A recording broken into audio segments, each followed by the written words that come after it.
Hello বন্ধুরা, প্রিয়া ইপসা কিচেনে তোমাদের সবাইকে স্বাগত। তোমরা বাড়িতে নানা রকম জিনিস দিয়ে পকোড়া বানিয়ে খেয়ে থাকবে। একবার আমার মতন করে ব্রেড পকোড়া বানিয়ে খেয়ে দেখো। এটা বাইরে থেকে যেরকম মুচমুচে হয়, ভেতরটা সেই রকম নরম হয়। আর খেতে তো দারুণ লাগে, বুঝতেই পারবে না যে এটা ব্রেড দিয়ে তৈরি হয়েছে। রেসিপিটা ভালো লাগলে প্লিজ আমার চ্যানেলটিকে লাইক ও শেয়ার করে দিও। তবে দেখে নাও আমি এটা কেমনভাবে তৈরি করি। ব্রেড পকোড়া করার জন্যে আমি এখানে 4টে স্লাইস ব্রেড নিয়েছি। এবারে দেখো ব্রেডগুলো আমি ছোট ছোট টুকরো করে কেটে নেব। একদম যে মাপ মতন কাটতে হবে তা কিন্তু নয়, যেমন খুশি একটু ছোট ছোট টুকরো করে কেটে নিচ্ছি।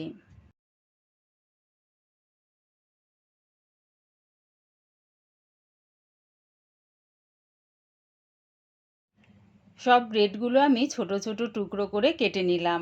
এবারে এর মধ্যে একটু জলের ছিটা দিয়ে নিচ্ছি। জলের ছিটা এই কারণে দিচ্ছি, তাহলে কিন্তু ব্রেডগুলো একটু নরম হয়ে যাবে। খুব একটা বেশি জলের ছিটা দিও না। 4টে ব্রেডের জন্য আমি বড় চামচের 4 চামচের মতন জল দিয়েছি। জলের ছিটাটা দিয়ে এটা একটু রেখে দিলাম নরম হওয়ার জন্যে। ব্রেড পকোড়া করার জন্যে আমি 3টে মাঝারি সাইজের আলু সেদ্ধ করে নিয়েছি।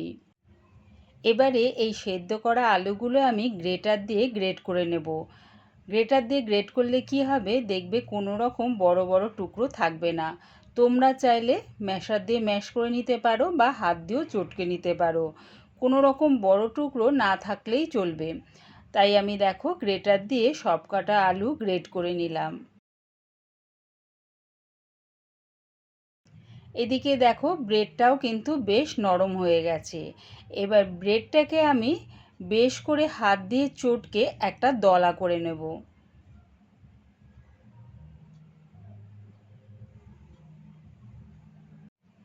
ব্রেডটাকে দেখো এরকমভাবে চটকে একটা দলা করে নিলাম। এবারে এই ব্রেডের দলাটা আলু সেদ্ধর মধ্যে দিয়ে দিলাম।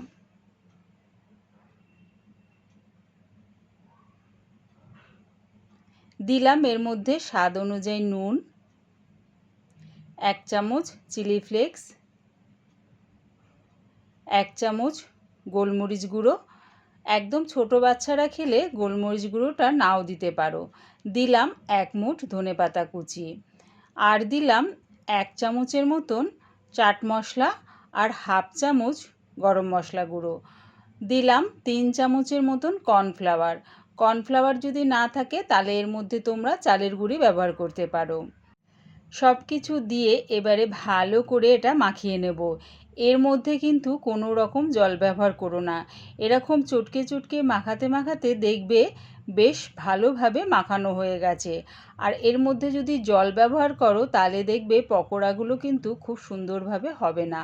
তাই একটু ধৈর্য ধরে ভালো করে মাখিয়ে নিও।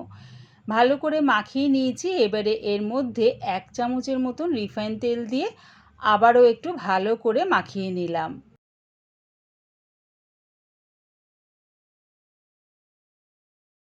ব্রেড পকোড়া করার জন্যে ডোটা রেডি হয়ে গেছে। এবার এই ডোটা থেকে অল্প একটু কেটে নিলাম। তারপরে দেখো হাতের মধ্যে নিয়ে একটু গোল করে নিয়ে চপারের ওপর রেখে একটা লম্বা শেপ দিয়ে নিলাম। এরকম লম্বা করে নিয়ে তারপরে ছুরি দিয়ে ছোট ছোট টুকরো করে কেটে নিচ্ছি। এবারে এখান থেকে একটা টুকরো নিয়ে দেখো এরকম 2 হাতের মাঝখানে রেখে একটা ছোট লম্বা আকার দিয়ে নিলাম। মানে আমি ব্রেড পকোড়াগুলো ছোট ছোট লম্বা করে রেডি করছি, ঠিক এই রকমভাবে। আবার একটা নিয়ে দেখাচ্ছি, দেখো এরকম হাতের তালুর মধ্যে রেখে এরকম একটা লম্বা আকার দিয়ে নিলাম। তোমরা এরমভাবেও করতে পারো বা এই ডোটা থেকে অল্প একটু নিয়ে হাতের তালুর মাঝখানে রেখে প্রথমে গোল করে নেবে, তারপরে এরকম লম্বা একটা আকার দিয়ে নিলাম। ঠিক এরকম ছোট ছোট লম্বা করে আমি সব কটা ব্রেড পকোড়া বানিয়ে নেব। তোমাদের যেটা সুবিধা হবে সেই অনুযায়ী ব্রেড পকোড়া শেপটা দিয়ে নিতে পারো। এই অবস্থায় তোমরা ব্রেড পকোড়াটা ভেজে তুলে নিতে পারো। তবে আমি এটাকে আরও মুচমুচে করার জন্যে একটা বাটির মধ্যে অল্প একটু ময়দা নিয়ে নিয়েছি। তার মধ্যে দিয়ে দিলাম স্বাদ অনুযায়ী নুন। নুনটা দিয়ে অল্প অল্প জল দিয়ে ময়দার একটা ব্যাটার তৈরি করে নিলাম। দেখো ব্যাটারটা কিন্তু খুব একটা পাতলা করিনি, বেশ ঘনই রেখেছি। এবারে একটা পিস নিয়ে প্রথমে আমি ময়দার ব্যাটারের মধ্যে ডিপ করে নিলাম। তারপর সেখান থেকে তুলে ব্রেড ক্রাম্বসে ভালো করে মাখিয়ে নিলাম। এই রকমভাবে যদি ময়দার ব্যাটারের মধ্যে ডিপ করে তারপর ব্রেড ক্রাম্বসের মধ্যে মাখিয়ে রেডি করা যায়, তাহলে দেখবে ব্রেড পকোড়াগুলো আরও মুচমুচে খেতে হবে। তাই দেখো একটা পিস নিয়ে ময়দার ব্যাটারের মধ্যে ডিপ করে তারপর ব্রেড ক্রাম্বসের মধ্যে মাখিয়ে নিয়ে রেডি করে নিচ্ছি।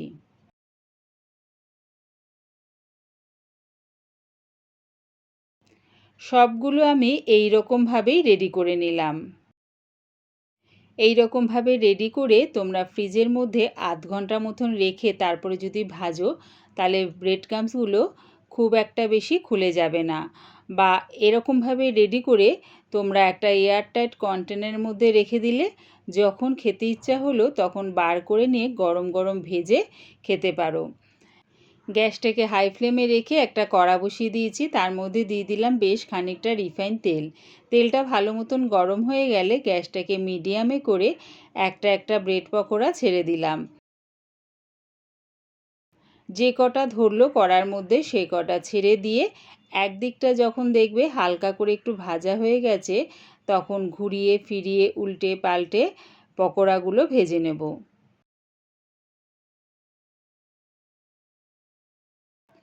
পকোড়াগুলো দেখো উল্টে পাল্টে বেশ লাল লাল করে এরকমভাবে ভেজে নিয়ে নামিয়ে নিচ্ছি।